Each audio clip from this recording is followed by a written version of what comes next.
জীবন ভরে বদনামের তলে পড়বে। ঠিক কি ঠিক না? সরফুল মাকান বিল মাকিন।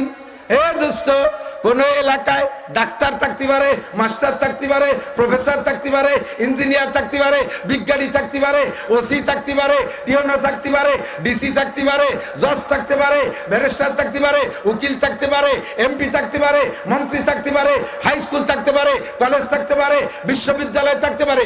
এই সবগুলো পানি আর সর্বোচ্চ কেরোসিন, ঘি নয়। একমাত্র আল্লাহর কোরআনই হলো ঘি। আল্লাহর কোরআনের প্রতিষ্ঠান, আল্লাহর কোরআন যেখানে পড়া হবে সেই জায়গার দাম হবে ঘির বোতলের মতো 800 টাকা দাম। উদাহরণে বললাম 800 হাজার কোটি টাকা, কোটি কোটি টাকা জীবন ভরেও দাম দিয়ে সারতে পারবে না। এই কোরআন যার ভিতরে ঢুকবে সে ওইরকম দামি। মাস্টারের মধ্যে কোরআন ঢুকবে একদম দামি মাস্টার, প্রফেসরের মধ্যে কোরআন ঢুকবে প্রফেসর দামি, ডাক্তারের মধ্যে কোরআন ঢুকবে দামি ডাক্তার, এমপির মধ্যে কোরআন ঢুকবে দামি এমপি, মন্ত্রীর মধ্যে কোরআন ঢুকবে মন্ত্রীকেও দামি বানায় দেবে। কথা কন? সদ্য করোনার সূচনা লগ্নে আমাদের গোপালগঞ্জের একটা কৃতি সন্তান ধর্ম প্রতিমন্ত্রী শেখ মোহাম্মদ আব্দুল্লাহ গহরডাঙ্গা মাদ্রাসা থেকে হাফেজ, গহরডাঙ্গা মাদ্রাসা থেকে হাফেজ। বাংলার জমিরে ধর্মমন্ত্রী যেদিন থেকে শুরু হয়েছে, আমরা উলামায়ে কিরামরা বলবো, বাকি রাজনীতিবিদরা তাদের কায়দায় তারা বলবে, আমরা যা পেয়েছি শেখ মোহাম্মদ আব্দুল্লাহর মতো ধর্ম প্রতিমন্ত্রী বাংলার জমিনে সেকেন্ড ম্যান পাই নাই।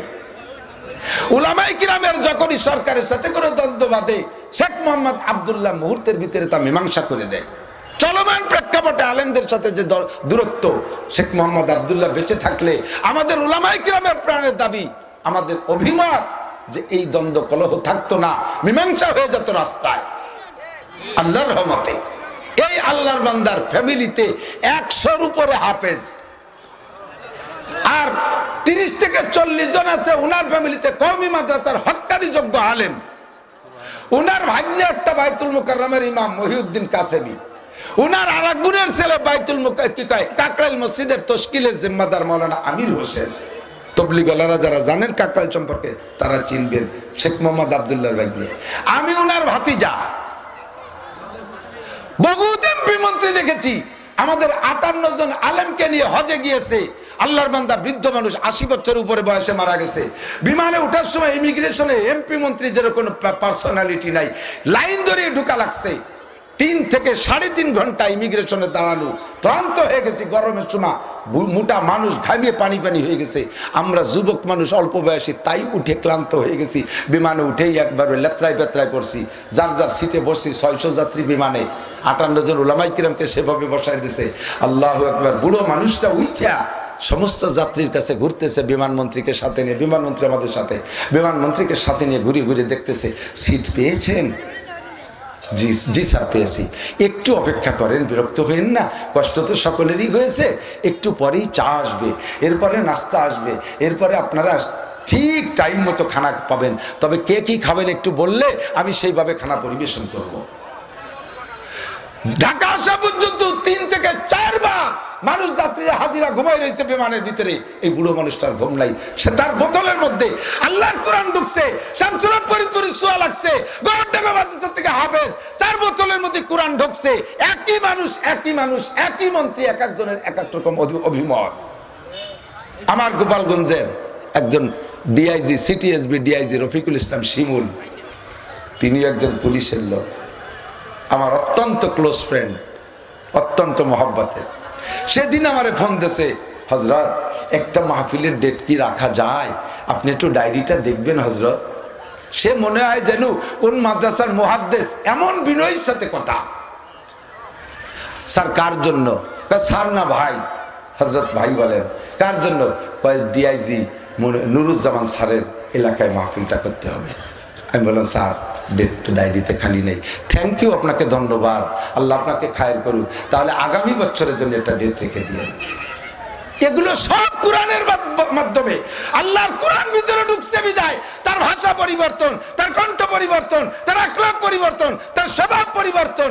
ও দোস্ত, আল্লাহর কোরআন এমনই কোরআন, এর সাথে সোয়া লাগলে মূর্খকে আল্লাহ তাআলা শিক্ষিত বানায় দেয়, নালায়েককে আল্লাহ তাআলা লায়েক বানায় দেয়, চোরকে আল্লাহ ওলি বানায় দেয়, ডাকাতকে আল্লাহ বুজুর্গ বানায় দেয়, অভদ্রকে আল্লাহ ভদ্র বানায় দেয়, অসভ্যকে আল্লাহ সভ্য বানায় দেয়। জোরে বলেন ঠিক কি ঠিক না? বেদামিকে আল্লাহ দামি বানায় দেয়। আল্লাহর কোরআনের সোয়া। আপনারা আমরা একই তো বোতল, একই মানুষ। আমারও যাই দিয়ে বানাইছে, আপনারও তাই দিয়ে বানাইছে। যে লোকটা রাস্তায় দাঁড়াইয়া সেন্টা নিয়ে দিয়ে রাস্তায় মানুষের মধ্যে, মহিলাকে মধ্যে দাঁড়ায় দাঁড়ায় পেশাব করে, তারও আল্লাহ যাই দিয়ে, তার বোতলটাও যাই দিয়ে বানাইছে, আমারও তো সেই বোতল বানাইছে। আমি তো পারি না। বাড়ির থেকে বেরোইছি, কদ্দুর আসার পরে পেশাবে চাপ দিছে, আমার নিজের প্রাইভেট গাড়ি, যে কোনো ফাঁকায় যাইয়া গাড়িটা দাঁড় করে আমি বাগানের মধ্যে বসতে পারি পেশাব করতে, কিন্তু কোনো মতো এটা স্বভাবে কুলাচ্ছে না, কোনো মতো স্বভাবে কুলাচ্ছে না। কিন্তু আমার তো পেশাব খুব কষ্ট হচ্ছে, আমি পারতেছি না। কেন? আমার মধ্যে কোরআন ঢুকছে, কোরআন আমার ঠেকাচ্ছে, এ জায়গায় দাঁড়ানো যায় না, এ জায়গায় বসা যায় না, এ জায়গায় করা যায় না। অথচ আমাদের ভাটিপাড়ার মোড়ে তেলের পাম্পের পাশে দেখি 5 জন গোল হইয়া দাঁড়াইয়া পেশাব করে পাল্লা দিচ্ছে, কে কার পাও সিটে ভিজেতে পারে। এগুলো চোখের সামনে পড়ে যায় আমার। গাড়ি ছাড়তেছে মিকার, আমি দূরিত্বে বুঝতে পারতেছি না কি রে, ওইরকম জায়গা ফাঁকা জায়গায় বসে পায়খানা করে কে? প্যান্ট একটা পরছে, গাড়ি ছাড়তে সে প্যান্ট ভাষার দিয়ে নামতি এত নামছে, ও পায়খানা করে দিলে প্যান্টে মাহাবে না। ওর বোতলের মধ্যে কোরআন থাকলে এ কাম করতে পারে না। কতক্ষণ সভ্য ভদ্র অফিসার আজীব হবেন। আল্লাহর কোরআন যার সাথে সোয়া লাগে, আল্লাহ তাআলা তাকে এরকমই দাবি বানায় দেয়। কতক্ষণ ঠিক না? এরকম শরফুল মাকানি বিল মাকিন, অবস্থানকারীর কারণে অবস্থানের দাম বাড়ে আর কমে। কোন গ্রামে যদি সব মানুষ ভালো আছে, একটা মানুষ আছে বিশ্ববিখ্যাত চোর, ওর এক চোরের কারণে পুরো গ্রামের বদনাম হয়ে যায়। দূরে থেকে হয় চোরের গ্রামে মাইয়া দেওয়া যাবে না, চোরের গ্রামের মাইয়া আনা যাবে না। আবার এক গ্রামে যদি একজন জজ থাকে, দায়রা জজ, সবাই কয় জজের গ্রামের মাইয়া আনতে হবে, জজের গ্রামের মাইয়া আনতে হবে। জজের গ্রামে তো ভ্যান চালানি আছে, রিক্সা চালানি আছে, জাইলি আছে, মুসি আছে, রিসি আছে, সব জজের গ্রামের পাগল। এক জজের এলাকার গ্রামরে দামি বানাই দিছে। কথা বলেন ঠিক না? তো দুনিয়ার এই সকল আসবাবে মানুষকে যতটা দামি বানাইতে পারে। আপনাদের মোহাম্মদপুর থানা, আমার গোটা বাংলাদেশের ভিতরে যে নামগুলো সবচেয়ে ভালো লাগে জাগার নাম হিসেবে, যে নামগুলো সবচেয়ে ভালো লাগে, তার ভিতরে সবচেয়ে উপরে, সবচেয়ে যার উপরে আর কোনো নাম হয় না, সেই নামটা আপনারা ভাগে পেয়েছেন, মোহাম্মদপুর। বললেই নবীর নামটা স্মরণ হয় কিনা? আপনারা নিজেদের এলাকার মানুষ বলতে বলতে হালকা হয়ে যেতে পারে, কিন্তু আমরা দূরের থেকে মোহাম্মদ বললেই, মোহাম্মদপুর বললেই কেমন যেন সাল্লাল্লাহু আলাইহি ওয়াসাল্লাম বলতে মনে চায়। আপনাদের গ্রামের, আপনাদের থানার নাম কইলেই কেমন যেন দুরূদ পড়তে মনে চায়, ওই নামটা মাথায় এসে চলে আসে। আল্লাহু আকবার। আমার বিশ্বাস ওই নামের বদৌলতে এলাকাটা দামি হয়ে যাবে কিয়ামতের ময়দানে, হতে পারে। কথা বলেন ঠিক কি ঠিক না? আজকে আপনারা এখানে পেয়েছেন শরফুল মাকানি বিল মাকিন। সূরা আলাকের 5 আয়াতে যদি ইকরা কে কয় পাহাড়ে দামি বানাইতে পারে, 30 পারা নাজিলের কারণে যদি মক্কার মাটি এত দামি হতে পারে, কোরআন শরীফ নাজিলের কারণে যদি মদিনা এত দামি হইতে পারে। আরো একটু 2-4টে বলি, এদিক তাকান।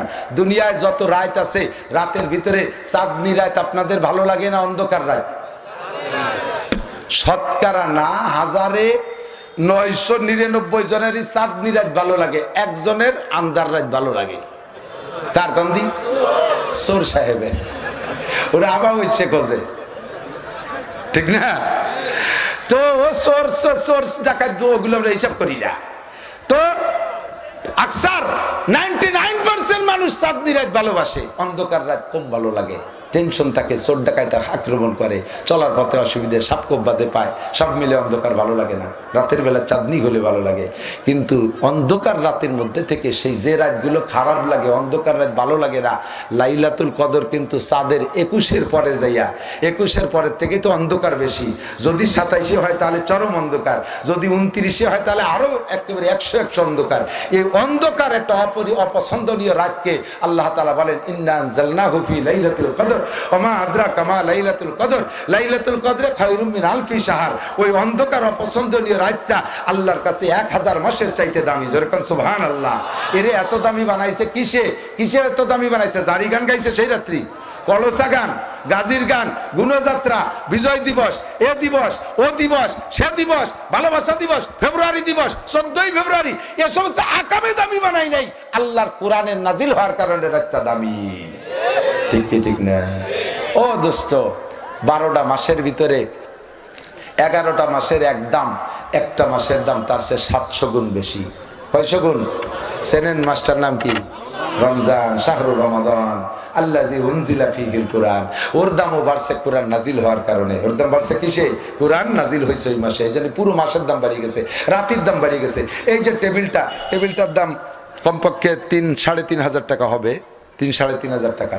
এই টেবিলটা আমি পা দিয়ে পাড়াচ্ছি, যার সময় কেউ কবে না যে হুজুর 3.5 টাকা দামের টেবিলে পাড়াচ্ছেন, একটা সুমই দিয়ে যান, কবে? কিন্তু 12 টাকা, 20 টাকা, 30 টাকা দামের আম কাঠের রেহাল, ওর পর কোরআন শরীফ থবো, এখনো থুই নেই, কোরআন শরীফ রাখি নেই। বানানো হয়েছে কোরআন শরীফ রাখার জন্য। এই নামের ওসিলায় কোরআন শরীফটা মোহাম্মদপুর বাজারের থেকে কিনে বাড়ি যাওয়ার সময় হাতের পড়ে গেলে পাগল হয়ে যায় মানুষ, দড়ি বুকির সাথে মিশে একটু সুমু খায়। এখনো কিন্তু কোরআনের ছোঁয়া লাগে নাই, কথা বলেন ঠিক না? শুধু নামের ছোঁয়া রাখছে, তাতেই সে এত দামি। আর বাড়ি নিয়ে যদি কোরআন শরীফ ওই রেহালির উপরে রাখে, আল্লাহু আকবার, তার সম্মান, তার ইজ্জত, তার দামই আলাদা। আল্লাহর কোরআনের সাথে 20 টাকা দামের রেহাল কাঠ সে ছোঁয়া লাগার সাথে সাথে সুমো খাওয়ার যোগ্য হয়ে গেছে। আমি মাঝে মাঝে আর একটা ছোট্ট উদাহরণ দিই, সময় কম, তার কি বলবো। এই মধুমতি নদী, এটা তো মধুমতি, আমাদের বাড়ির কাছ দিয়েই গেছে। আমার ছেলেরা মাদ্রাসার ছাত্র, মধুমতিতে গোসল করে। আর আমার মাদ্রাসার গায়ে, আমার মাদ্রাসার জায়গাটা পুরোটাই নদীর মধ্যে ছিল। নদী ভাঙে যাওয়ার পরে ফিরে আবার চর পড়ছে, চরের উপরে মাদ্রাসা। তো ওই মধুমতি নদীতে আগে দেখা যেত, ইদানিং দেখা যায় না, মরা গরু বেশি বেড়াতো, তাই না? গরু মরে গেলেই নদীতে ফেলাইতো। তো এর একটা মরা গরু ভাসে এসে আপনাদের এই ব্রিজ ঘাটে দাঁড়াইছে, গায়ে চামড়া সবে মাত্র একটু আগে ফেলাই গেছে। এখন যদি কেউরে বলা হয়, তুই যদি এই মরা গরুর ভাষায় একটা সুমো দিস, তোরে 500 টাকা দেবেন, আছেন কেউ দেবেন? মরা গরুর ভাষায় সুমো দেওয়ার কেউ আছে? কেউ ফাও কথা, মরা গরুর ভাষায় সুমো দেয়। একজনে চিন্তা হতে দিন ভরে ভ্যান চালাই পাইছি 50 টাকা, আর এক সুমোয় 500। কি করব, টাকাও কম না, গরুটা তা মরা, তাজা হলি না, দুটো বেশি দিতাম। পরে কয় ভাই সন্ধ্যের পরে সুমো দিলি টাকা দিবা, যাতে কেউ না দেয়। ও টাকা নেবি? ভাই তুই যে সময় দিস সেই সময় নেবো। হয়তো আসো, সন্ধ্যার পরে আসো। সন্ধ্যার পরে অন্ধকার হয়েছে, মুখে টুকে নাকে মুখে আতর টাতর মাখাইয়া সুমো দিতে গিয়েছে, আধা হাত খানিক দূরি থাকতে ব্যাক করছে। কয় না রে ভাই, হবে না।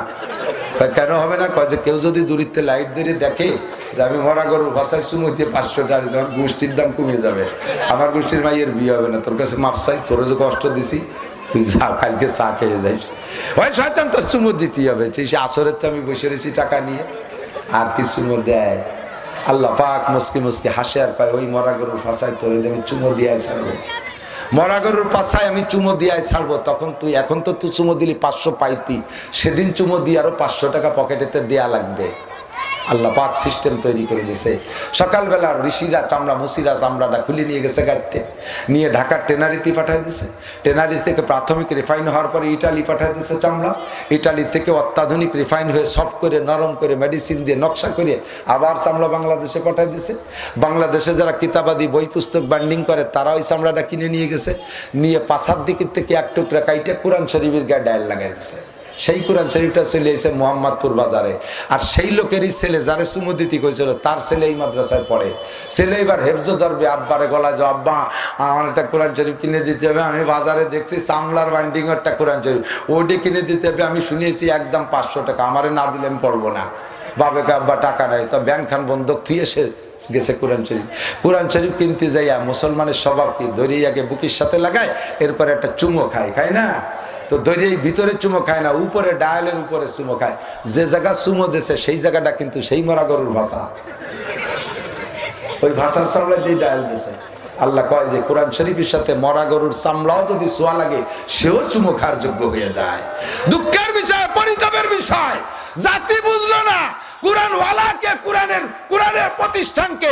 যখন আমরা চুমো দিয়ার থেকে লাথি মারা শিখছি, সেই থেকে আমাদের কপাল পড়ছে। ও জামানা মে মুআজ্জাজতে হামলে কুরআন হোকর, হাম জলিল ও খার হুয়ে তারিকে কুরআন হোকর। সে সময়কার মানুষটা সম্মানী ছিল, আল্লাহর কোরআনকে গলায় রাখার কারণে, আর আমরা কোরআন ও কোরআনের সবকিছুকে পরিত্যাগ করার কারণে এখন ইহুদ নাসারা হিন্দু বুদ্ধ খ্রিস্টানের কাছে আমরা ফুটবল টেনিস বল হয়ে গেছি। তারা আমাদের 5 পয়সারও ভ্যালু দেয় না। কথা কোন ঠিক কি ঠিক না? এখনো পর্যন্ত আল্লাহর কোরআনের দাম আছে না নাই? আল্লাহর কোরআনের দাম আছে না নাই? আমি আপনাদেরকে সম্মান বুঝানোর জন্য বলছি, আল্লাহর কোরআনের ফজিলতের দিক তাকান। আমার গোপালগঞ্জের সন্তান, আমাদের গোপালগঞ্জের কন্যা জননেত্রী শেখ হাসিনা, মাননীয় প্রধানমন্ত্রী, উনি বাদে গোপালগঞ্জে কি আরো দামি মানুষ নাই? শিক্ষিত মানুষ নাই? পুলিশের বড় বড় বাগা বাগা অফিসার সবই গোপালগঞ্জে। আরো আরো আরো আরো বহুত, সবকিছু বলার সময় নাই। তো এত যত দামি দামি মানুষ আছে গোপালগঞ্জে, এমপি আছে, মন্ত্রী আছে, তারপরে ডিআইজি আছে, আইজি ছিল, র্যাবের প্রধান, আমার বাটিবাড়া বাড়ি, র্যাবের প্রধান, তার বাড়ির কাছে আমার জমি কিনছি। এ সব বড় বড় অফিসাররা তার চেনেন কয়জন রে কন্দি? আপনার কয়জন রে চেনেন?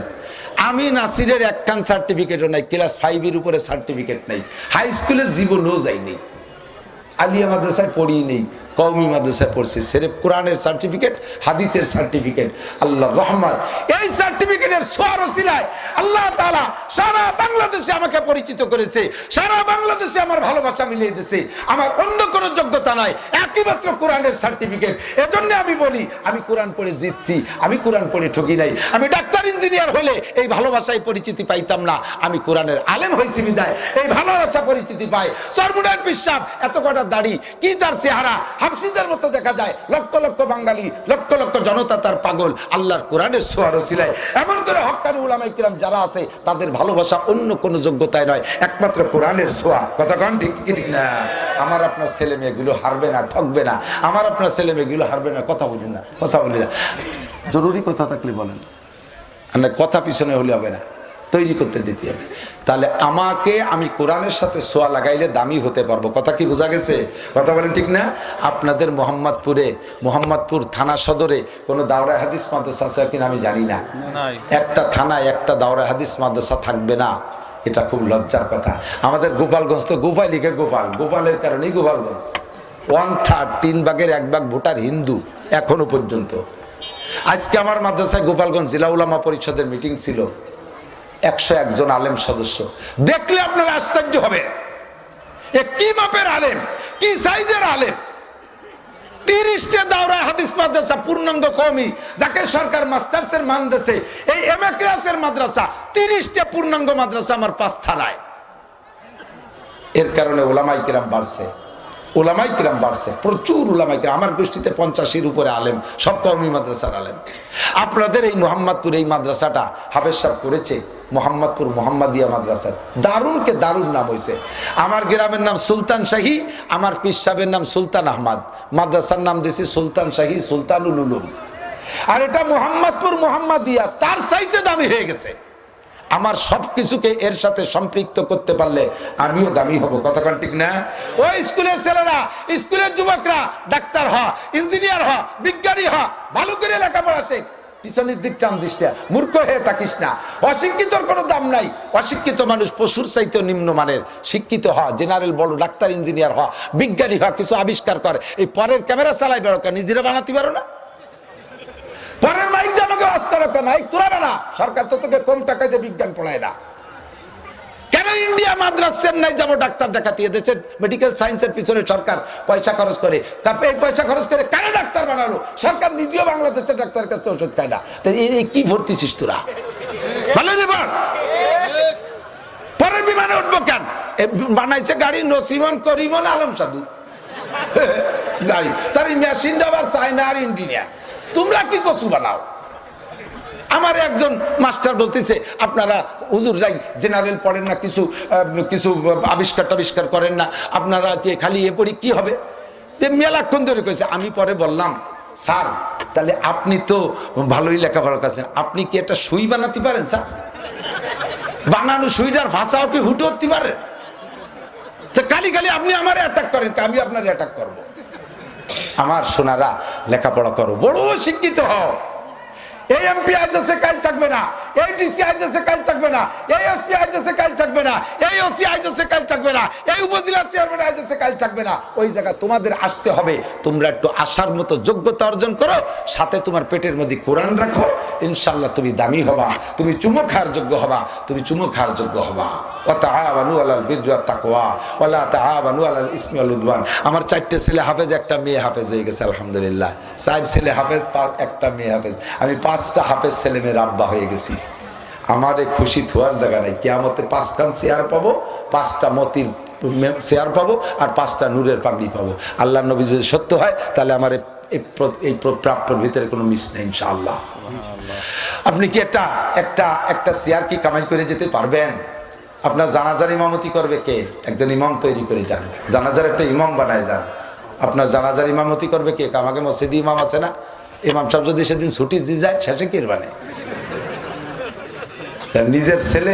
নিজের ছেলে যদি ইমামতি করে, মক্কার ইমামের ইমামতির চাইতে দামি জানাজা হয়। কথা কোন ঠিক ঠিক না? ঠকবেন না, হারবেন না, ঠকবেন না, হারবেন না। বহুত পয়সাওয়ালা, বহুত বড় বড় অফিসার আছে, জীবনে কয়বার বিমানে উঠছে। আমার মতো মৌলবীর আল্লাহ তাআলা ডোমেস্টিক আভ্যন্তরীণ বিমানে প্রত্যেক বছর 50 বারের মতো উঠার ব্যবস্থা করে দেয়, একমাত্র কোরআনের ওসিলা। আল্লাহ তাআলা আমাদের এই কোরআনের খাদেম হিসেবে কবুল করে, বলেন আমিন। ওয়া তাআওয়ানু আলাল বিররি ওয়াত তাকওয়া। আমার সবকিছুকে কোরআনের সাথে লাগাইলে দামি হবে। যে টাকা দিয়ে দালান কোঠা ঘর বাড়ি করছেন ওই টাকার এক মর্যাদা, আর যেই টাকা দিয়ে কোরআনের ঘর করছেন ওই টাকার আলাদা মর্যাদা। কথা বলেন ঠিক ঠিক না? আমাদের এই মোহাম্মদী হাফেজি মাদ্রাসার বিপক্ষে কেউ আছেন নাকি? বিপক্ষে কেউ আছেন? বিপক্ষে কেউ থাকলে একটু হাত উঁচু করেন তো। বিপক্ষে কে কে আছে? আমি একা না, আমি বিপক্ষে না। বিপক্ষে ওই লোকটা, যখনই আমি মাদ্রাসার জন্য 2 টাকা চাইলে যে লোকটা হাঁটা দেবে, বুঝবো যে ওই লোকটা মাদ্রাসার বিপক্ষের, উনি মন্দিরের পক্ষের লোক। উনি খ্রিস্টান, ইহুদ, নাসারা, হিন্দু, বুদ্ধদের পক্ষের লোক। তাই উনি এতক্ষণ হাঁটে নাই, এখন হাঁটলো কে? না দিলেও বসে থাকতে হবে। বলবেন যে হুজুর মাহফিল একটা মিলাইয়ে জমাইয়ে যান, একটু আসন সেই সময় কালেকশনের কি জ্বালায় পড়ছি। তা ঠিক আছে, আপনাকে কাছে কালেকশন করবো না, অনুমতি দেন, হিন্দু পাড়া যেটা উঠে নিয়ে আসি। যাবো হিন্দু পাড়া যাবো, যাই কয় যে মুসলমানরা কোরআনের ঘরে দিচ্ছে না, তোমরা দাও। বহুত হিন্দু দেয়, যাবো না? কি কথা বলেন? তাহলে তাই যদি যাবো না, তাহলে এই ঘর করবে কারা? 3 সাহাবার সাথে মিল করতে হবে জিন্দেগির। এর ভিতরে আমি 3 শ্রেণী, 3 সাহাবার সাথে মিলির লোক চাই। তবুকের যুদ্ধের জন্য নবী কালেকশন করতে জন্য এলান দিয়েছে। কে আসো তবুকের যুদ্ধের কালেকশন, কে কি দিবা? হযরত উসমান বলতেছেন আমার টোটাল সম্পত্তির 3 ভাগের 1 ভাগ দেব। এই কইয়ে উসমান সব জোগাড় শুরু করে দিয়েছে। হযরত ওমর কয় হুজুর আমি বাড়িতে আসি, বাড়ি যে 2খান লুঙ্গি বিছাইয়া বাড়ি যা সম্পদ ছিল তার সম্পূর্ণটার অর্ধেক বের করে 2 লুঙ্গির টুল্লা হয়েছে, 2 টুপলা মাথায় করে এনে দিয়েছে। হুজুর কয় যে কি আনছো? কয় পুরো অর্ধেক। হযরত আবু বকর কয় হুজুর বাড়িতে আসে, যাইয়ে যা ছিল মহিলাদের পরনের কাপড় বাদে নিজের পরনের কাপড়টা খুলে লুঙ্গির মধ্যে দিয়ে টুপলা বাঁধিয়ে 10 মাইল ঝিনুক, খুন্তি, চামচ নামুচ যা আছে সব বস্তা বাঁধিয়ে 1 টুল্লা হয়েছে, মোটে বেশি না। হুজুর খুলিয়ে দেয় যে তার মধ্যে বাড়ির এমন কিছু নাই যে তার নাই। কয় যে সব দিন নিয়েছে, আর আছে কি? কয় যে আল্লাহ রসুল আছে বাড়ি। আমার আপনার জিন্দেগিতে এইরকম আমল করা বড় কঠিন। তো 3 সাহাবার সাথে হযরত আলী অভাবী, উনি কোনোদিন এরকম দিতে পারে নাই। আলী কয় হুজুর আমার টাকা পয়সা নাই, আমি আমারে দিয়ে দিলাম, যুদ্ধে নিয়ে যান আমাকে। তো 4 সাহাবার সাথে মিল, যার কাছে কিছু নাই সে তার জিন্দেগিটাকে দিয়ে দেবো আল্লাহর দ্বীনের জন্য। রাজি আছি না ইনশাআল্লাহ? আর 3 সাহাবার সাথে মিল করতে হবে। হযরত আবু বকরের সাথে মিল করার কিছু লোক তৈরি হয়ে যান। আজকের পকেটে যা আছে সব দিয়ে দেবো, রাখবো না। আজকের পকেটে হযরত আবু বকরের সাথে জান্নাতি হবেন।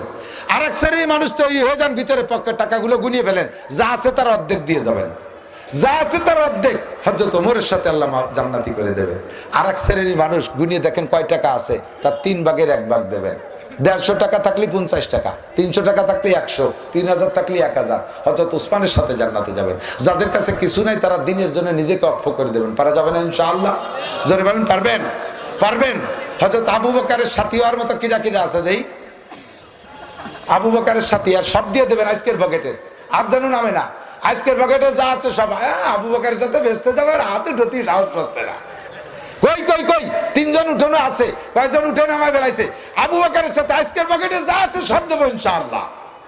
মাশাআল্লাহ, তবুও তো প্রায় 20 জন পাইছি।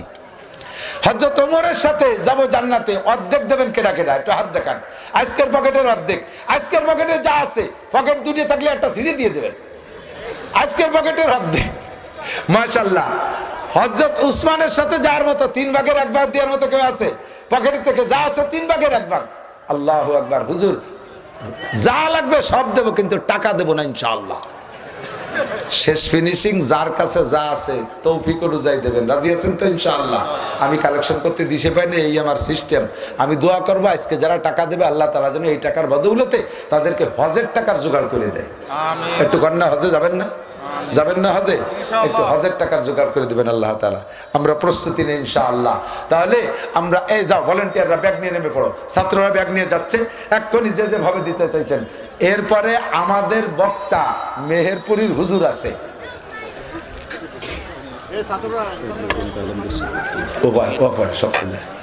আমাদের পরবর্তীতে বক্তা আছে, কার কথার মধ্যে হিদায়াত আছে এটা আল্লাহ ছাড়া কেউ জানে না।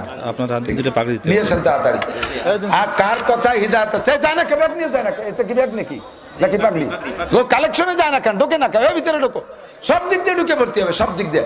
ওই যে গেছে ছেলেরা ব্যাগ নিয়ে গেছে, দেখেন নদীতে আগে দেখা যেত, ইদানিং দেখা যায় না। মরা গরু বেশি বেড়াতো, তাই না?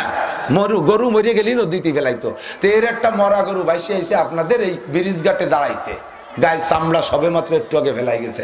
এখন যদি কেউরে বলা হয় তুই যদি এই মরা গরুর ফাঁসায় একটা সুমো দিস, তোরে 500 টাকা দেবে। আছেন কেউ দেবেন? মরা গরুর ভাষায় সুমো দেওয়ার কেউ আছে? কেউ কথা মরা গরুর ভাষায় সুমো দেয়। একজনে চিন্তা হতে দিন ভরে ভ্যান চালাই পাইছি 50 টাকা, আর এক সুমোয় 500। কি করব? টাকাও কম না, গরুটা তা মরা, তাজা হলি না দুটো বেশি দিতাম। পরে কয় ভাই সন্ধ্যের পরে সুমো দিলি টাকা দিবা, যাতে কেউ না দেয়। ও টাকা নেবি? কয় তুই যে সময় দিস সেই সময় নেবো। হয়তো আসো সন্ধ্যার পরে, আসো। সন্ধ্যার পরে অন্ধকার হয়েছে, মুখে টুকে নাকে মুখে আতর টাতর মাখাইয়া সুমো দিতে গিয়েছে। আধা হাত খানিক দূরি থাকতে ব্যাক করছে। কয় না রে ভাই হবে না। কেন হবে না? কয় যে কেউ যদি দূরিতে লাইট ধরে দেখে যে আমি মরা গরুর ভাষায় সুমো দিয়ে 500 টাকা, আমার গোষ্ঠীর দাম কমে যাবে, আমার গোষ্ঠীর মাইয়ের বিয়ে হবে না। তোর কাছে মাপ চাই, তোর যে কষ্ট দিছি, তুই যা কালকে চা খেয়ে যাইস। ওই শয়তান তোর চুমো দিতেই হবে। সে আসরের তো আমি বসে রয়েছি টাকা নিয়ে, আর কি চুমো দেয়? আল্লাহ পাক মুসকি মুসকি হাসে আর কয় ওই মরা গরুর ফাঁসায় তোরে আমি চুমো দিয়ে ছাড়বো। মরা গরুর পাশায় আমি চুমো দিয়ে ছাড়বো। তখন তুই, এখন তো তুই চুমো দিলি 500 পাইতি, সেদিন চুমো দিয়ে আরো 500 টাকা পকেটেতে দেয়া লাগবে। আল্লাহ পাক সিস্টেম তৈরি করে দিয়েছে। সকালবেলা ঋষিরা চামড়া মুসিরা চামড়াটা খুলে নিয়ে গেছে গাড়িতে, নিয়ে ঢাকার টেনারিতে পাঠাই দিয়েছে। টেনারি থেকে প্রাথমিক রিফাইন হওয়ার পরে ইটালি পাঠাই দিয়েছে চামড়া। ইটালি থেকে অত্যাধুনিক রিফাইন হয়ে সফট করে নরম করে মেডিসিন দিয়ে নকশা করে আবার চামড়া বাংলাদেশে পাঠাই দিয়েছে। বাংলাদেশে যারা কিতাবাদি বই পুস্তক বান্ডিং করে তারা ওই চামড়াটা কিনে নিয়ে গেছে, নিয়ে পাশার দিকের থেকে এক টুকরা কাইটে কোরআন শরীফের গায়ে ডায়াল লাগাই দিয়েছে। সেই কোরআন শরীফটা চলে এসে মোহাম্মদপুর বাজারে। আর সেই লোকেরই ছেলে যারে সুমদিতি করেছিল, তার ছেলে এই মাদ্রাসায় পড়ে। ছেলে এবার হেফজ ধরবে, আব্বারে গলায় যে আব্বা আমার একটা কোরআন শরীফ কিনে দিতে হবে। আমি বাজারে দেখছি চামড়ার বাইন্ডিং একটা কোরআন শরীফ, ওটি কিনে দিতে হবে। আমি শুনিয়েছি একদম 500 টাকা, আমারে না দিলে আমি পড়বো না। বাবাকে আব্বা টাকা নেয়, তো ব্যাংক খান বন্ধক থুয়ে সে গেছে কোরআন শরীফ। কোরআন শরীফ কিনতে যাইয়া মুসলমানের স্বভাব কি, ধরিয়ে আগে বুকের সাথে লাগায়, এরপরে একটা চুমো খায় না? তো ধরে ভিতরে চুমো খায় না, উপরে ডায়ালের উপরে চুমো খায়। যে জায়গা চুমো দিছে সেই জায়গাটা কিন্তু সেই মরা গরুর ভাষা, ওই ভাষার চামড়া দিয়ে ডায়াল দিছে। আল্লাহ কয় যে কোরআন শরীফের সাথে মরা গরুর চামড়াও যদি সোয়া লাগে, ডাক্তার হ, ইঞ্জিনিয়ার হ, বিজ্ঞানী হ, ভালো করে লেখাপড়া শেখ, পিছনের দিক টান দিস না, মূর্খ হয়ে থাকিস না। অশিক্ষিতর কোনো দাম নাই। অশিক্ষিত মানুষ পশুর চাইতে নিম্নমানের। শিক্ষিত হ, জেনারেল বড়, ডাক্তার ইঞ্জিনিয়ার হ, বিজ্ঞানী হ, কিছু আবিষ্কার করে। এই পরের ক্যামেরা চালাই বেরো কেন? নিজেরা বানাতে পারো না? পরের মাইক দিয়ে আমাকে ওয়াজ করো কেন? মাইক তোরা বানা। সরকার তো তোকে কম টাকায় দিয়ে বিজ্ঞান পড়ায় না। কেন ইন্ডিয়া মাদ্রাস চেন্নাই যাবো ডাক্তার দেখাতে? দেশের মেডিকেল সায়েন্সের পিছনে সরকার পয়সা খরচ করে। এই পয়সা খরচ করে কেন ডাক্তার বানালো? সরকার নিজেও বাংলাদেশের ডাক্তারের কাছে ওষুধ খায় না। এই কি ভর্তিছিস তোরা? ভালো রে বল। পরের বিমানে উঠবো কেন? বানাইছে গাড়ি নসিমন করিমন আলম সাধু গাড়ি, তার মেশিনটা আবার চায়না আর ইন্ডিয়া। তোমরা কি কচু বানাও? আমার একজন মাস্টার বলতেছে আপনারা হুজুররাই জেনারেল পড়েন না, কিছু কিছু আবিষ্কার করেন না, আপনারা কি খালি এ পড়ি কি হবে? মেলাক্ষণ ধরে কইছে। আমি পরে বললাম স্যার তাহলে আপনি তো ভালোই লেখাপড়া করছেন, আপনি কি একটা সুই বানাতে পারেন স্যার? বানানো সুইটার ভাষাও কি হুট হতে পারে? তো কালি কালি আপনি আমার অ্যাটাক করেন, আমি আপনার অ্যাটাক করবো? আমার সোনারা, লেখা মোহাম্মদপুর মোহাম্মদিয়া হাফেজিয়া নুরানি মাদ্রাসা, আল্লাহ পাক এই মাদ্রাসাটাকে কবুল করেন, সবাই বলে আমিন। সময় একেবারেই কম, মাগরিবের থেকে ঈশা পর্যন্ত আমি হাফেজ সাহেবকে হুজুরকে টাইম দিয়েছিলাম 7:30 পর্যন্ত কথা বলবো অথবা 8টা পর্যন্ত থাকবো, কিন্তু আমাকে ঈশার পরে নিয়ে আসার কারণে আমার শেষ টাইমের হিসাব। আপনারা যারা ওয়াজ দাওয়াত দিতে যান না তারা মনে করবে যে হুজুর এক রাত্রি এত মাহফিলের দরকার কি, কত টাকার দরকার, টাকা থন কোন জায়গা? আমাকে টাকা থোয়ার জায়গা নিয়ে আপনারা দুশ্চিন্তা করেন, আড়ালে সমালোচনা করেন, কিন্তু দাওয়াত যারা দিতে যায় তারা বোঝে যে কেন আমাদেরকে ওয়াসমা নেয়। ডায়েরি ফ্লাপ হয়ে যাওয়ার পরে ইন্ডিয়া গিয়েছেন, তাও 6 মাস 8 মাস আগে গেছে, তারপরও যাইয়া মূল টাইম পাই নাই। আমি কোনোভাবেই এই মাগরিবের পরে বাংটা টাইম ওয়াজ করে নিজেও তৃপ্তি পাই না, আমার শ্রোতারাও তৃপ্তি পায় না, যার কারণে আমি রাখতে চাই না। দাওয়াত যা দিতে গেছে সে তো অসুবিধাটা জানে, কিন্তু যারা জান নাই তারা তো জানেন না। তারা জানেন যে সারা রাত হুজুরির টাইম, কিন্তু সারা রাত টাইম না। আমি একেবারে খাতায় লিখে দিছি গুনিয়া 75 মিনিট, সে 75 মিনিট চলে গেছে রাত 7:45 সময়, আর উঠছি 7:45, তাহলে আমার আর রাতে কোনো টাইম নাই। তো হুজুরের রিকোয়েস্টে যে টাইমটা পেয়েছি এই টাইমের ভিতরে অল্প কিছুক্ষণ দাঁড়িয়ে যদি থাকেন কথা বলে তৃপ্তি পাবো না, শুনেও মজা পাবেন না, একটু বসতে হবে, মেহরবানি করে বসে পড়েন। শীতকালে দাঁড়িয়ে থাকলে বসতে কষ্ট হয়, বসলে আবার উঠতে মনে চায় না, একবার একটু কষ্ট করে বসে পড়েন। এটা কোরআনের মজলিস, এটা হাটে বাজারে সাপ খেলা বান্দর খেলার মজলিস না যে মাঝখানে কয়জন বসলো চতুর্পাশে দাঁড়ায় থাকলো, কটা জড়িত বলা বাজাইয়া কটা তাবিজ কবজ বেশি চলে গেল, এটা তা না।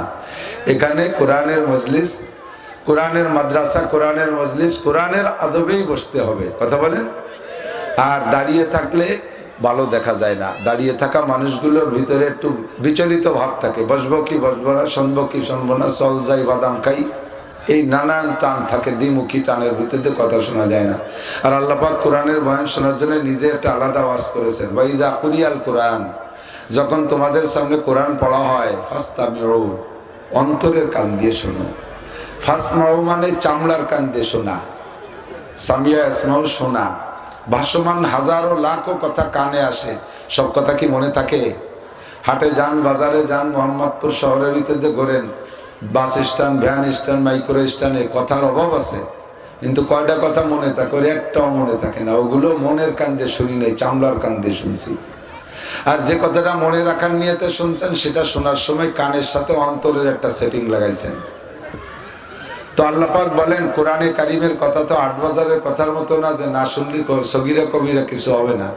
এ কথা শুনলে লাভ আছে, না শুনলে লস আছে। আল্লাহ পাক বলেন লাআল্লাকুম তাযাক্কারুন, তুমি আসছো তো এখানে উপদেশ গ্রহণ করার জন্য, উপদেশ গ্রহণ করার জন্য আসছো। কাজেই উপদেশ যদি নিতে হয় কোরআন থেকে, ফাসতামিউ, অন্তরের কান দিয়ে শুনবা। আর অন্তরের কান দিয়ে শুনতে হলে কি লাগে? আল্লাহ পাক তো জানে যে অন্তরের কানের সাথে এই শ্রবণ কান, বাহ্যিক কানের আর অন্তরের কানের সাথে অ্যাডজাস্ট হয় কখন? ও আনসিতু, এমত অবস্থায় যে তোমার মুখের কোনো কাজ করবা না, ওই সময় মুখের কোনো কাজ হবে না। মুখে যে যে কাজ আছে, 1 নম্বরে কথা বলা, এটা বন্ধ রাখতে হবে। মা বোনরা পর্দার আড়ালে আছেন, তারাও সেখানে চুপ করে বসে বয়ান শুনবেন। মহিলারা এক জায়গা, আপনারা কত মানুষ আছেন পর্দার আড়াল থেকে মানুষে বুঝতেছে না যে হুজুরের সামনে লোক আছে কিনা। আপনারা অমায়িক ভদ্র, অমায়িক ভালো, চমৎকার, উপযুক্ত শ্রোতা, আপনারা নীরব নিস্তব্ধ, সাড়া নেই। কিন্তু মহিলারা যে জায়গা আছে দেখেন, এই পাশেই মনে হয় কেসর মেসর শুনে যাচ্ছে, এই শালিকির মতো বসে, আবা তোর কানের তো বাড়ি সুন্দর, এই শুরু হয়েছে বিসমিল্লাহ কইয়া। তো তোর 3 পিসও তো কম খারাপ না, তোর বড় কা, এটা ভাইজান বিদেশের আছে, অশান্তি আছে, এই দড়ি দরবার, এই সাথে তো একটা বন্দুক থাকে, টাইগে দেয়, একটা মুইতে দেয়, একটা ইয়ারে তারে ক্যারুত কুরুত করতে করতে তাকে সময়টা শেষ। এই মুখের কাজ আমার মা বোনরাও বন্ধ রাখবেন। আবার এক শ্রেণীর যুবকরা আছে মাহফিলের সিজনে তারা মহিলাদের ভিতরে বাদাম চানাচুর সাপ্লাই দেয়, এরা সে আমলও করে। এই আকামের আমল সব বাদ দিতে হবে, মুখের যত কাজ সব বাদ। 1 নম্বরে কথা বলবো, যেটা নাটাও বলা যাবে না তা না, যেটা বলতে কবে সেটাই বলবেন, তাই ছাড়া বলবেন না। মুখে কোনো কথা ওয়াজের ময়দানে বলা ছাড়া বলবো, এটা একটু জোরে করতে হবে, বলবো স্বীকার করতে হবে। 2 নম্বরে বাদাম চানাচুর চলবে না ভিতরে। আপাতত কিছুক্ষণের জন্য পান খাওয়ালেরা পানে জাগর কাটা বন্ধ করতে হবে। এমনি সময় কম, অল্পক্ষণের ভিতরে সামান্য কয়েকটা কথা বলেই চলে যাব। তো সংক্ষিপ্ত কথা হলো, আল্লাহ পাক রব্বুল আলামিন আমাদেরকে যেন অন্তরে কান্দে কথাগুলো বুঝার তৌফিক দেয়, বলেন আমিন। মাঝে মাঝে গাহবাগা বলে থাকি, আপনারা কি জিন্দেগিতে কানে কি শুনেছেন একটা পাথরের পরিচয়, নাম তার পরশ পাথর? পরশ পাথর শুনছেন না? আরবিতে বলে কিমিয়া। ইমামে গজালি রহমাতুল্লাহ আলাইহি কিমিয়ার সাথে মিল করে একটা কিতাব লেখছে, নাম তার কিমিয়ায়ে সাআদাত, ভাগ্যের পরশ নাম লেখছে কিমিয়ায়ে সাআদাত। বাংলা অনুবাদ হয়েছে, বঙ্গানুবাদ যিনি করেছেন তিনি নাম দিয়েছে ভাগ্যের পরশ। এই পরশ পাথরের পরিচয়টা আমরা নামে জানি, বাকি তারে জিন্দেগিতে দেখি নেই। তার যোগ্যতা শুনেছি। আমি যেটা শুনেছি সেটা হলো, যে কোনো জং পড়া মরিচা পড়া লোহা যদি হয়, আর যে কোনো পাথরের সাথে পরশ পাথরের ছোঁয়া দিলে তা স্বর্ণ হইয়া যায়। আমি এই শুনছি, আপনারা এরকম শুনছেন নাকি? এরকম শুনছেন? তো আপনাদের বিশ্বাস কি বাংলাদেশে কি পরশ পাথর আছে? হ্যাঁ, কি মনে হয়? এ ভয় পান কা কথা কইতে, একটু সাথে হাই হুই ভুসপাস মারতে হবে। নিশ্চিন্তে কয়ে দেন মিয়া নাই। কেন নাই? থাকতে পারে, আপনি ঠোঁট আমার দিকে কবেন কেন? একেবারে আল্লাহর কিরে নাই। যদি পরশ পাথর থাকতো তাহলে বাংলাদেশের লোহা থাকতো না, সোয়া দিয়ে দিয়ে সব সোনা বানাই ফেলতাম, ঠিক না? তাহলে এখন স্বর্ণের ভরি 90,000 টাকায় দিয়ে কিনে খাতাম না, আর কেজি কিনতাম 60 টাকা। লোহার দামে বিক্রি হতো, স্বর্ণের রড দালানে সাপ দিতাম, কোন লোহারে লোহা থাকতে দিতাম না, খালি এক টুকরা পরশ পাথর থাকলে হয়, ঠিক কিনা? সারা পৃথিবীতেও নাই। যদি পৃথিবীতে থাকতো তাহলে যে দেশে আছে সে দেশের প্রেসিডেন্ট নিজের দেশের সব লোহা লক্কর পাথর টাথর সোনা বানাইয়া এরপরে কোমর বস্তা বসে থাকতো। অন্যান্য দেশের প্রেসিডেন্টরা বলতো, স্যার পাথরটা আমাদের কাছে 6 মাসের জন্য দেন, বানাই টানায় অর্ধেক আপনারা দেবো, অর্ধেক আমাকে থাকবো। এভাবে সারা পৃথিবীর লোহা পাথর সব সোনা হয়ে যেত। নামটা রয়ে গেছে, কিন্তু তার ওজুদ আর অস্তিত্ব, তার বাস্তব আছে কিনা দুনিয়ায়, এ নিয়ে আমরা 100% সন্দেহ পোষণ করি। পরশ পাথরের যোগ্যতা হলো, লোহাকে সোনা বানায়, পাথরকে সোনা বানায়, বড়ি হয় 90,000 টাকা। স্বর্ণের দাম হবে কত? 90,000 টাকা। আল্লাহ পাক রব্বুল আলামিন আমাদেরকে একখান পরশ পাথর দিয়েছেন। নিকাল কর হেরা সে সোয়ে কওমে আয়া, নিকাল কর হেরা সে সোয়ে কওমে আয়া, और अपने साथ एक कीमिया ले आया। আমার নবীকে আল্লাহ পাক রব্বুল আলামিন ইলহামি ভাবে ইশারা করেছেন, হে নবী তুমি মক্কা থেকে কিছুদিন গারে হেরার ভিতরে ইতিকাফ করো। মক্কা থেকে 3 কিলোমিটার দূরে, এখন সমতল পথে 3 কিলোমিটার, আর সেই সময় ছোট ছোট টিলা টপকায় যেতে হতো, পথ বেশি হয়ে যেত। নবী পাক মক্কায় নিজের বাসস্থান থেকে চলে গেছেন গারে হেরায়। পাহাড়টার নাম হলো জাবালে নূর। নূর পাহাড়ের একেবারে মাথার চূড়ায় যাইয়া আবার একটু এমন করে দক্ষিণ দিক নামে আসতে হয়। নেমে এসে তারপরে ছোট্ট একটা চিপা আছে, ওই চিপার মধ্যে দিয়ে ঢুকতে হয়। উপরেও পাথর, নিচেও পাথর, ছোট্ট এতটুকু একটা চিপা। এমন একটা মুজিজাওয়ালা চিপা, এমন একটা কারামতিওয়ালা চিপা, যে জায়গা দিয়ে ঢুকতে গেলে আমার মতো পাতলা মানুষ, আমারও পিঠেও পেটে বেঁধে যায়। আবার এত বড় ভুড়িওয়ালা মানুষ, সে ওর ভিতর দিয়ে ঢুকে যেতে পারে, তারও অতটুকু আটকি। আজও পর্যন্ত ওই চিপার এই পাশে কোনো মানুষ আটকে থাকে নাই। যে গারে হীরার ভিতরে যাওয়ার ইচ্ছা করেছে, ওই চিপার ভিতর দিয়ে ধাক্কা ধাক্কি করতে করতে প্রত্যেকে যাইতে পারে। আজীব।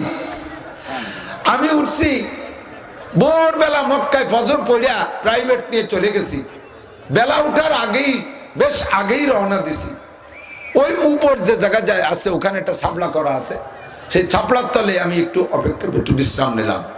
এরপরে নামছি, নেমে গিয়ে ঢুকে দেখি ওর ভিতরে 3টে যুবতী মেয়ে বোরকা পরা, তারা কান্নাকাটি করতেছে।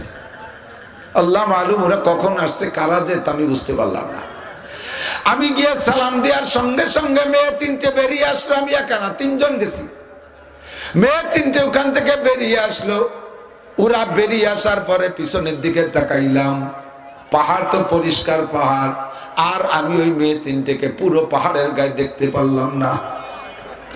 জানি না তারা কারা, আল্লাহ মালুম। আমি যখন ঢুকে উঠি উপরে, তখন পাহাড়ের গায়ে দেখি এক পাকিস্তানি গায়ের জামা কাপড় পরেই রওনা দিয়েছিল। হাঁটতে হাঁটতে ঘাইমিয়া গামের গরমের জ্বালায় গায়ের জামা কাপড় খুইলা শুধু পাজামা পরা উঠতে আছে। একেবারে কাঁচা হলুদের মতো চেহারা, এত বড় ভুড়ি, তার নাভি নিজে হাতে নাগল পাবে না, লাল টকটকে মানুষটা, গায়ে ঘাম বেরোচ্ছে, মুক্তা ঝরতেছে। আল্লাহু আকবার। আমি এবার চলে গেছি ওরে পাস করে। আমি তো পাতলা মানুষ, ও তো 2 কদম ওঠে আর দাঁড়ায় হাঁপায়, আর আমি পেল পেলে উঠে চলে গেছি। যাই আমি ইশরাক পড়ে বেরোই আসছি, এরপরে দেখি ওই লোকটা আসছে, উপরে গেছে মাত্র। আমি বেরোয় এসে বললাম, ভাই আপ কাহা জানে কা ইরাদা করতা হ্যায়, কোন জায়গা যাবেন? কয় मैं गारे हिरा में 2 রাকাত নামাজ পড়বো, গারে হিরার মধ্যে 2 রাকাত নামাজ পড়বো। আমি বললাম, ওহা জানে কি কোশিশ মত করো, এহা ঠের কর পড়তে রহো, ও জায়গা যাওয়ার ইচ্ছা করো না, এই উপরে দাঁড়ায় পড়ো। কয় কেন ভাই, যাবো না কেন? আমি বললাম, যদি যাইতেই হয় তাহলে পেটটা এই জায়গা ধুয়ে যেতে হবে। ও জায়গা যাওয়ার রাস্তা মাত্র এতটুক, তুমি যাবে তো তোমার পেট যাবে না, হয়তো ঠেসে ঠেসে মাথা যাবে, কিন্তু পেট যাবে না। ও কয় ভাই কোশিশ করো। আমি চেষ্টা করে দেখি। ও লোকটা নামলো, আমি কাজ হয়ে দেখতেছি, দেখি ও কি করে। আল্লাহু আকবার। সত্যি ধাক্কা ধাক্কি করতে করতে ওই ভুড়িয়ালা লোকটাও ঢুকলো। আমার মাথা গরম হয়ে গেছে। আমার মতো পাতলা মানুষ আমিও যখন ঢুকি, নিচে পেট বাঁধছে, উপরে পিঠ বাঁধছে, চুল পরিমাণ ফাঁকা নাই। আর আমার 3-4 জনের মতো মোটা হবে লোকটা, ও জায়গায় যে কিভাবে গেল? ওই পাহাড়ের ভিতরে আল্লাহর কুদরত। শোনা গল্প বলবো না। হনুমানে বগলের মধ্যে সূর্য নিয়ে এক পাহাড়ে, তারা পাহাড়ে চলে গেল। হনুমানটা করত, জীবন ভরে শুনি, কোনোদিন দেখলাম না। আর ওই পাহাড়ে চিপা জায়গায় যে আমি নিজে যাই আসছি, আর ওই চিপা জায়গায় যে মোটা একজন যাইতো আমি দেখে আসছি। আমি আমার চোখ দিয়ে দেখেছি নবী পাক ওই জায়গায় একটানা 40টা দিন ইতিকাফ করেছেন, নির্জন। এখন নিচে যে শহর হয়ে গেছে, শহরের নাম আজিজিয়া, অনেক বিল্ডিং, হাজার হাজার লাখ লাখ মানুষের বসবাস। মক্কার হাজিরা ওখানে হোটেল ভাড়া করে থাকে, ব্যবসা বাণিজ্য সবকিছু আছে। কিন্তু নবী যখন গিয়েছিলেন তখন এলাকার ভিতরে কোনো পাহাড়ের পাদদেশে একটা ঘর বাড়িও ছিল না। একা একা রাত দিন ওখানে কোনো আলো বাতি নাই, মোমবাতি নাই, কোনো লাইট নাই, কারেন্টের তো গন্ধই নাই। একা একা 40টা দিন ইতিকাফ করেছেন। আর ওই জায়গা 40তম রাতটা লাইলাতুল কদর, রাতের বেলায় নির্জন ওই পাহাড়ের ভিতরে, ওই পাহাড়ের গুহার মধ্যে বিশাল এক জোয়ান আসছে। সামনে আসতে আসতে ছোট হয়ে গেছে, নবী পাকের বডি সাইজ হয়ে গেছে। নবীর চাইতে অনেক বড় বডিওয়ালা ছিলেন না। সামনের পরে সে আচানক বলতেছে, ইয়া মুহাম্মদ ইকরা, মুহাম্মদ পড়েন। হুজুর বলেন, মা নবী কারি, আমি তো পড়তে পারি না। সুম্মা ক্বালা ইকরা, আবার কয় পড়েন। আবার কয় মা নবী কারি, আমি পড়তে পারি না। সুম্মা ক্বালা ইকরা, আবার কয় পড়েন। কয় মা নবী কারি, আমি পড়তে পারি না। সুম্মা গাত্তা জিবরাইল মা সাদরিহি, এরপরে জিবরিল আলাইহিস সালাতু ওয়াস সালাম নবী পাককে দইরা বুকের সাথে নিয়া একটা চাপা মারছে। এমন জোরে চাপ মারছে, নবীর দেহের বডির ভিতরে যে পাজরে যে হাড় ছিল, যেমন মসমস শব্দ করে উঠছে। নবী ভয় পেয়ে গেছেন। শুনেছি পাহাড় পর্বতে ভূত প্রেত থাকে, না জানি করে ভূত এসে আমাকে চাপা দিল। এবার বুকের সাথে চাপা দিয়ে ছেড়ে দিয়া এখনো পরিচয় দেয় না, আনা জিবরাইল আনা মালাইকাতুল্লাহ, আমি আল্লাহর ফেরেশতা জিবরাইল। পরিচয় না দিয়ে 3 বার কথা বলে বুকের সাথে চাপ দিয়ে ছেড়ে দিয়েছে। নবী জ্বর এসে গেছে, থরথরায় কাঁপতেছে। এবার কাই ইকরা বলার সাথে সাথে তাফসীরে বিভিন্ন রকম আসছে, তার মধ্যে একটা মত এমনও আছে যখন নবী পাককে চাপ দিয়ে ছেড়ে দিয়েছে কয় পড়েন। এবার নবী পাক পড়া শুরু করেছেন। সর্বপ্রথম 5 আয়াত, ইকরা বিসমি রাব্বিকাল্লাযী খালাক, খালাকাল ইনসানা মিন আলাক, ইকরা ওয়া রাব্বুকাল আকরাম আল্লাযী আল্লামা বিল কলাম। এমন করে ওই জায়গায় দাঁড়াইয়া একে চাপে জিবরাইলের সিনার থেকে নবী পাকের সিনার মধ্যে 30 পারা কোরআন শরীফ চইলা গেছে। সুবহানাল্লাহ। জোর হলো না রে মনা, নাকি হালকা হালকা বিশ্বাসের অভাব? কয় যে 1 বস্তা বই পড়লাম, আলমারি ভরে বই পড়লাম, সেই 1 থেকে 10 পর্যন্ত পড়লাম আর পড়লাম। 4টে প্রাইভেট মাস্টারের কাছে পড়লাম, আরো ভালো বিএসসি টিচারের কাছে অঙ্ক করলাম, ইংলিশ স্যারের কাছে ইংলিশ পড়লাম, জীবনটা ভরে পড়লাম। তারপরে ম্যাট্রিকে 3 সাবজেক্টে ফেল, 1 খান বই মুখস্থ করতে পারলাম না, আর বইয়ের সাথে ঠাসাই দিয়ে ছাড়িয়ে দিল, 30 পারা আবেজ হয়ে গেল। হাও কথা কম বাদ দাও হুজুর, এই নাকি? ও দোস্ত, ফামা জবাবুকুম ফাহুয়া জবাবুনা, যে জবাবটা তোমরা দিবা ওই জবাবটা আমরা দেব, যে জবাবটা তোমরা দিবা ওই জবাবটা আমরা দেব। মোবাইলটা, এই মোবাইলের মধ্যে 32 জিবির একটা মেমোরি আছে, সম্পূর্ণ লোড দেয়া আছে। এই মেমোরির এটার ভিতরে 32 জিবি একটা মেমোরি আছে, আজকে মাত্র নতুন কিনে নিয়ে আসছে, এর মধ্যে কিচ্ছু নাই। এবার আমার মেমোরির ভিতরে যা কিছু আছে এই মেমোরির ভিতরে নেওয়ার ইচ্ছা করলে নেওয়া যায়? যুবকরা কও, তোমরা যারা আকাম কুকাম নেওয়ার অভ্যাস আছে তোমরা একটু তাড়াতাড়ি কও, নেওয়া যায়? যায় না? নিতে জন্য এইটারে ওয়ান করে দিয়ে রেখে জায়গায় দাঁড়ায় যত 10 ঘন্টা 20 ঘন্টা যা লাগে এটা দাঁড়ায় দাঁড়ায় এরে শুনবে, তারপরে মুখস্থ করে। এইভাবে নাকি অন্য কোনো ব্যবস্থা আছে? ব্লুটুথ সংযোগ দিয়া এইটার সাথে এইটা সিনের সাথে সিনে মিশাইয়া এই জায়গা ছুঁয়ে দিলি মাত্র আধা ঘন্টার ভিতরে পেটের মধ্যে যা আছে সবের পেটের মধ্যে যায়। জোরে বলেন যায়? একটা জড় পদার্থ, এর কোনো কথা বলার ক্ষমতা নাই। এর সিনার থেকে যদি ওর সিনার ভিতরে অল্পক্ষণের ভিতরে 32 জিবির মধ্যে যা আছে, 32 জিবির মধ্যে যা আছে সব যদি ওর 32 জিবির মধ্যে সিনার থেকে সিনাই নিতে পারে, একটা জড় পদার্থ আবিষ্কার করেছে মানুষে। মানুষের মাথাটা বিলের মাথার মতো মাথা, এর মধ্যে ফটাক্কানি গিলু, এর যে যদি এত বুদ্ধি এক মোবাইলের 4 মোবাইলের ভিতরে নেওয়া যায়, আমার আল্লাহ কামুল হাকিমিন তাহলে জিবরাইলের সিনার থেকে নবী পাকের সিনার মধ্যে ব্লুটুথ সংযোগ দিয়ে নিয়ে নিতে পারে কি পারে না? ফামা জবাবুকুম ফাহুয়া জবাবুনা, আমরা বলতাম আর তোমরা ঠাট্টা করতে, এখন তোমাকে ঠাট্টাই তোমাকে 8টা বাজাই দিছে। সব প্রমাণ হয়ে গেছে মানুষের আবিষ্কারে। যা আমরা বলছি 1500 বছর আগে, এখন 1500 বছর পরে আইসা তোমরা সেটা আবিষ্কার করে করে প্রমাণ করে দিচ্ছ। তোমাদের আবিষ্কারই আমাদের কোরআনের জবাব। কথা বলেন ঠিক না? আমরা বলি আব্বার কবরের কাছে যে যদি সূরা ফাতিহা 1 বার আর 3 বার সূরা কুল হু সূরা পড়া হয়, 1 খতম আরো 20 পারা। বলেন 1 খতম আরো 1 বার কুল হু সূরা পড়লে 10 পারা কোরআন শরীফ পড়া সওয়াব, 3 বার পড়লে 30 পারা, শুধু আলহামদুলিল্লাহ সূরা পড়লে 20 পারা কোরআন শরীফ পড়া সওয়াব। তাহলে সূরা ফাতিহার সাথে 3 কুল হু পড়লে 1 খতম আরো পুনরায় খতম শুরু করে 20 পারা পর্যন্ত গেলে যেই নেকি হয় আল্লাহ পাক ওই নেকি দেয়। আর বাপের মায়ের কবরের কাছে দাঁড়াইয়া আল্লাহর নবী বলেন, মান যারা কবর আবওয়াইহি ইয়াউমাল জুমআ গুফিরা লাহু মা তাকাদ্দামা মিন যামবিহি।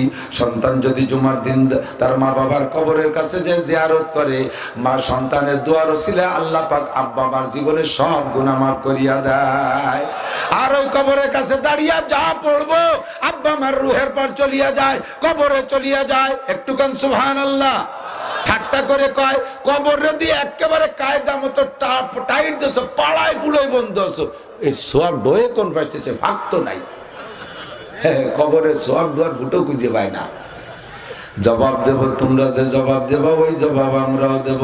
কি জবাব দেবা? জবাব দাও। দোস্তরে চট্টগ্রামের থেকে যদি মোবাইলে বিকাশে টাকা পাঠায়, মোহাম্মদপুরের মোবাইলের বিকাশে ঢোকে, কথা কয় না? ঢোকে টাকা কোন ফাঁক দিয়ে ঢুকলো? দেখা গেছে ঢোকার সময় ওই টাকা যদি চিটাগাঙের আকাশ দিয়ে উড়িয়ে আসতো, টাকা কি বাড়ি পর্যন্ত আসতে পারতো? আমরা গোপালগঞ্জেরা জাল খেয়ে রেখে দিতাম। পথে কত চোর ডাকাতির অভাব ছিল না। কোন ভাগ্যে তোমার মোবাইলের মধ্যে টাকা ঢোকে, আবার কাউন্টারে নিয়ে গেলে বের করে দেয়। বেরোনোর সময় দেখি না যে টাকা কোন বেসতে বেরোয়, ঢুকলো কোন জায়গায় দিয়ে, বের হইলো কোন জায়গায় দিয়ে, হাজার হাজার লাখ লাখ টাকা। তোমার বুদ্ধি দিয়ে যদি এমন আবিষ্কার করতে পারো, আমার আল্লাহ পাক কুদরতি সিস্টেমে সন্তানের দোয়া কালাম মা বাপের কবরে দিতে কোনো ফুটো ছিদ্র লাগবে না, এমনিতেই জায়গা মতো পৌঁছাইতে পারে কি পারে না? আমার নবী সেখান থেকে নিয়ে আসলেন কোরআন। ও দোস্ত, এই গারে হেরা জাবালে নূরে মাত্র 5টি আয়াত নাজিল হয়েছে। বলেন কয়টি? জোর হলো না, মুখস্থ করেন কয়টি? ইকরা বিসমি রাব্বিকাল্লাযী খলাক, খলাকাল ইনসানা মিন আলাক, ইকরা ওয়া রাব্বুকাল আকরাম আল্লাযী আল্লামা বিল কলাম, আল্লামাল ইনসানা মা লাম ইয়ালাম। কোন সুবহানাল্লাহ। এই 5টি আয়াত নাজিল হয়েছে জাবালে নূরে। এই আয়াত 5টা জাবালে নূর কিন্তু মুখস্থ করে রাখে নাই। ওই পাহাড়ে যদি জিজ্ঞেস করি, পার তোমার উপরে 5টা আয়াত নাজিল হয়েছে, তুমি একটু পড়ি শুনো দি, ও পারবে? কোনদিন পারবে? পাথর তো পাথর, সে তো দুনিয়ায় আমাদের সামনে কথা বলবে না। আয়াত 5টি নাজিল হয়েছে, জাবালে নূর এসে মুখস্থ করে নাই। কিন্তু দোস্ত, 5টা আয়াতের ছোঁয়ার কারণে, এই 5টি আয়াত ছোঁয়া লাগার কারণে জাবালে নূর একটা পাথরের পাহাড়, তার দাম হয়ে গেছে কত? সারা দুনিয়ার হাজিরা, সারা দুনিয়ার মুসলমান হাজিরা মক্কায় হজ করতে যাইয়া যে কয়টা পয়েন্টে জিয়ারতে দেখতে যায়, তার ভিতরে অন্যতম জাবালে নূর। এই পাহাড়টারে দেখতে যায় সারা দুনিয়ার মানুষের মোহাব্বত ওই জাবালে নূরের সাথে। তার দাম কত বাইরে গেছে? মাত্র 5টি আয়াতের ছোঁয়ায়। ঠিক কিনা? 5টি আয়াত নাজিল হয়েছে, জাবালে নূর তা মুখস্থ করে রাখে নাই। এর বদৌলতে যদি জাবালে নূরের এত সম্মানের, এত ভালোবাসা হতে পারে, একজন হাফেজে কোরআনের সিনার মধ্যে 30 পারা কোরআন শরীফ, কথা বলে না? চলছে না পাশে? তাই আগেই কয়ে নিছি। ছোটবেলা কইতাম 3 বিটি যেখানে কলকাতা শিয়ানে, মানে সেই আমলে কলকাতা অনেক দূর ছিল, এখন তো কলকাতা তো বাড়ির দ্বারে গেছে। এখন 3 বিটি যেখানে সারা দুনিয়া সেখানে, আর সেখানে বিটিতে গেছে ভরিয়া। ওয়াজ শুনতে আইছো, মনারা একটু চুপ করে শোনো।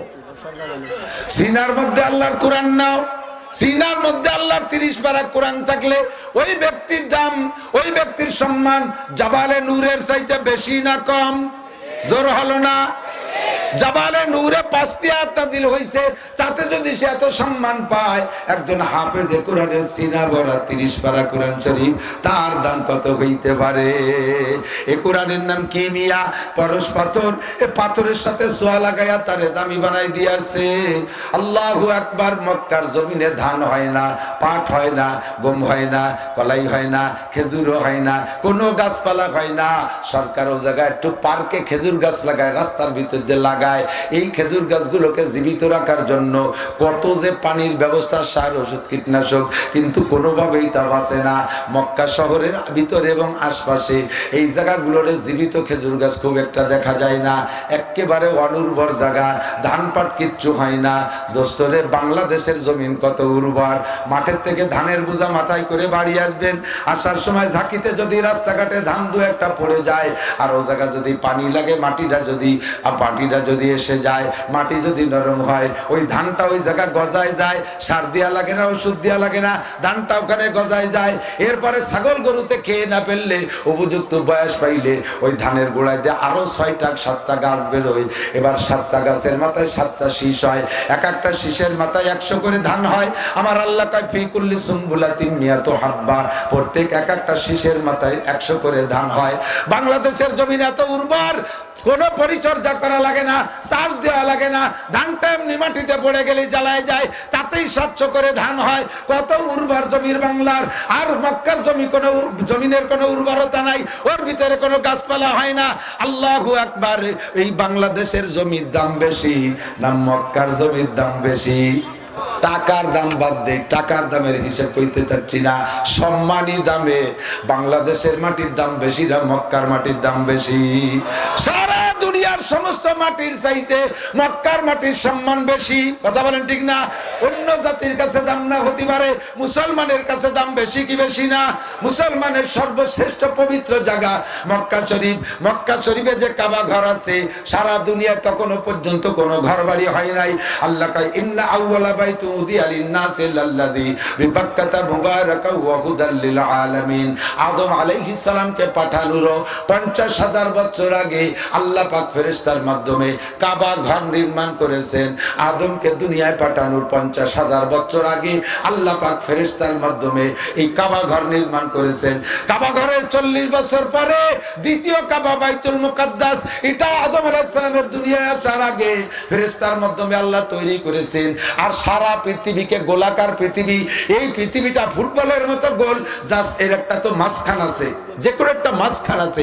সব দিক দিয়ে মহাকাশের হিসাব কইরা বিজ্ঞানীরা হিসাব করে বের করছে কাবা ঘরটা যে জায়গায় অবস্থিত পৃথিবীর চতুর্দিক দিয়ে মেপে আসলে ওই জায়গাটা হয় মাঝখান। পিছনে কিছু লোক বেশি হয়ে গেছে, আপনারা অনুমতি দিলে ওটা চলে যাক, জায়গা পাচ্ছে না, শীত পাচ্ছে না, কি করবে? শীতকালে দাঁড়াই থাকবে। যাইতে যখন নিষেধ করলেন তাহলে যাবেন, একটু বসার জায়গা দেন। সামনের দিকে যে আগায় বসবেন সে জান্নাতের দিকে আগাইলেন, সামনের দিকে যে আগালেন জান্নাতের দিকে আগাইলেন। একরামের নিয়তে আসেন, আমি আগায় বসলে আর এক ভাই বসতে জায়গা পাইবে ইনশাআল্লাহ। এই নিয়তের বদৌলতে একটু আগায় বসলে 10 বছরে এতেকাফের সওয়াব পাইবেন।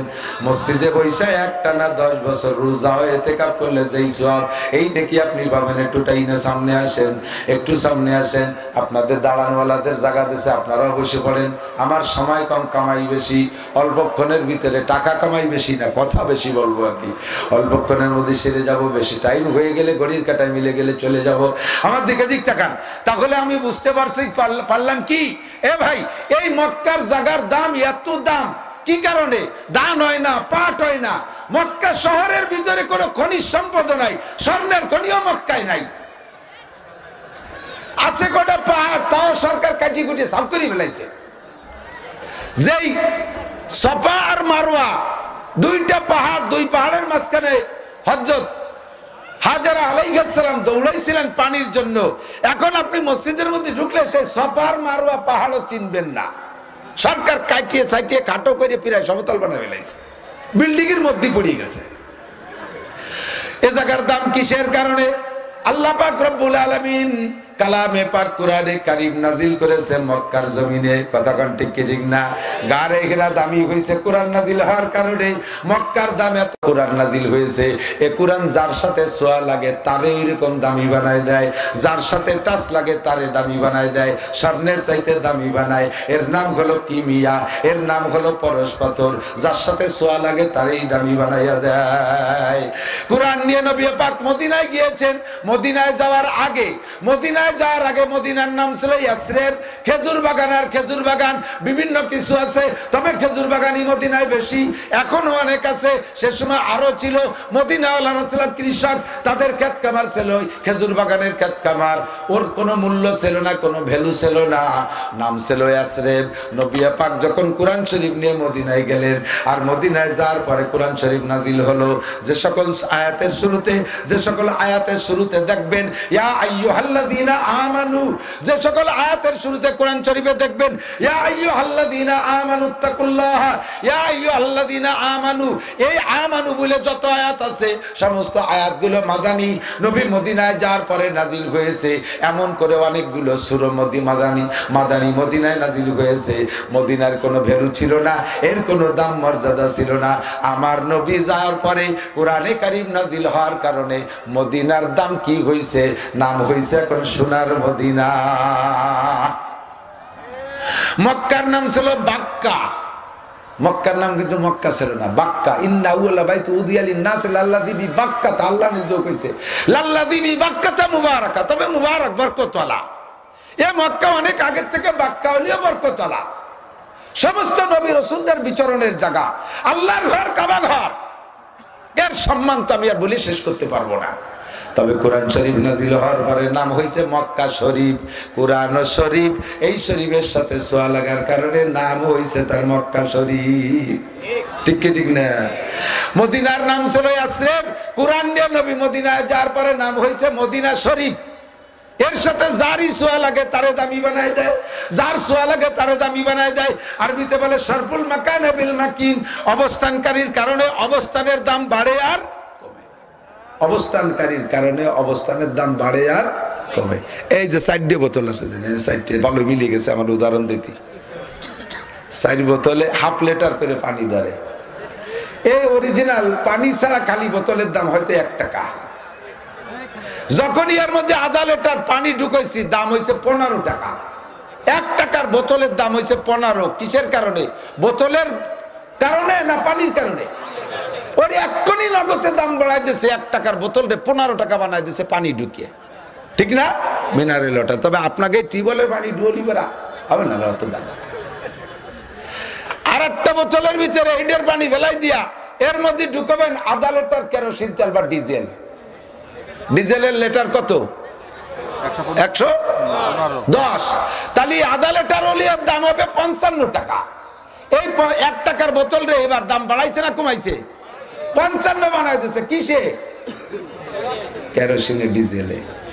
3 নম্বরে এই বোতলটার ভিতরে ঢুকাইছেন 1 লিটার আধা লিটার ঘি, দাম তার 800 টাকা। 1 টাকার বোতলের দাম এবার হয়েছে কত? 800 টাকা। কিসে বাড়াচ্ছে? দামের পার্থক্য কিসে করছে? ঘিতে। আর ওইটা খুলে ওর মধ্যে পেশাব করে ভরে তুলছে। এবার ওর দাম কত হয়েছে?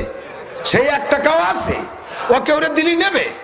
যদি কেন আমার তো মাগুরা হাসপাতালে পেশাব পরীক্ষার কথা ছিল, যাতে সময় পাচ্ছি না, আমি বছরের সব ভরে তুলছি, তুই একটু নিয়ে যা।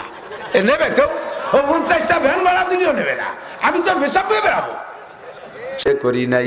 ও যুবক, তুমি বিয়ে করবা, বউটা হবে বড় দিনদার, আল্লাহ ওয়ালি পরহেজগার বউ হবে, সুন্দরী রূপসী যাই হোক না কেন বউটা হবে বড় ধার্মিক ভদ্র। আল্লাহ পাক রব্বুল আলামিন তোমার ঔরসের মাধ্যমে, স্ত্রীর গর্ভের মাধ্যমে তোমাকে 7টা পুত্র সন্তান দান করবে। আর ওই 7টা পুত্র সন্তানই হবে হাফেজে কুরআন, আলেমে কুরআন। তোমার ঔরস থেকে 7টা হাফেজ বের হবে। তাই তুমি দেখছো 7 খান কুরআনের উপরে পেশাব করতেছো, যাও, ভয়ের কোনো কারণ নাই, খুঁজে একটা মেয়ে বিয়ে করো। যুবক চলে গেল, যথারীতিতে বিয়েও হয়ে গেল। আসলেই আল্লাহ পাক তার খোশনসিব করেছে, একটা ধার্মিক বউ পেয়েছে। এ যুবক, সুন্দরী রূপসী বেশি খুঁজিস না। আল্লাহর নবী বলেন, তুনকাহুল মারাতুল আরবা, ছেলেরা মেয়েদেরকে বিয়ে করে 4টি গুণ দেখা স্বাভাবিক। 1 নম্বরে লিজামালিহা, রূপের ভক্ত সবাই, সুন্দরীর ভক্ত সবাই, রূপ খোঁজে সবাই, পাইলে ভালো খুঁজে নে। 2 নম্বরে লিমালিহা, মালদার পার্টি খোঁজে। আমি জীবনে কিছু করতে পারি নাই, যদি এক বাপের 1 মেয়ে হয় আর বাপ